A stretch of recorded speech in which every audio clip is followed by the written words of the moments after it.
કોંગ્રેસના રાષ્ટ્રીય અધ્યક્ષ મલ્લિકાર્જુન ખડગે સાહેબે હમણાં જાહેરમાં તમામ ગુજરાતીઓને અભણ કીધા, નિરક્ષર કીધા.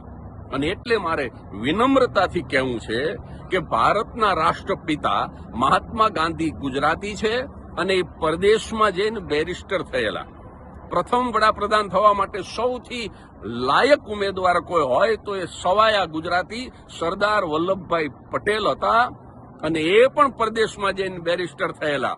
સરદાર વલ્લભભાઈ પટેલને પોતાના રજવાડાની સૌ પ્રથમ આહુતિ આપનાર ગોહિલવાડના કૃષ્ણકુમારસિંહજીથી માંડી અને ગુજરાતના તમામ રાજાઓ હાઈલી એજ્યુકેટેડ હતા, પરદેશમાં જઈને ભણેલા હતા.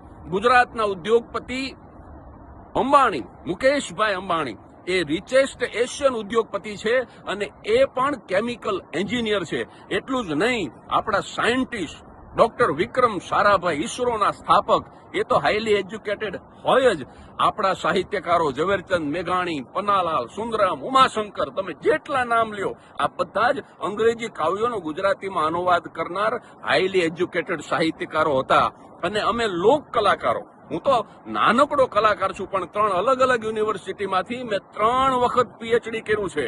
એટલે ખડગે સાહેબ ગુજરાતના લોક કલાકારો, સાહિત્યકારો, ગુજરાતના ઉદ્યોગપતિઓ, ગુજરાતના રાજવીઓ, તમામ ગુજરાતીઓ એજ્યુકેટેડ હતા, છે અને રહેશે. અને 2026ની વાત કરું તો 34 જિલ્લાઓમાં આશરે 68 યુનિવર્સિટી ગુજરાતમાં છે. એક જિલ્લા દીઠ 2 યુનિવર્સિટી હોય, એ પ્રજા અભણ કેવી રીતે હોઈ શકે?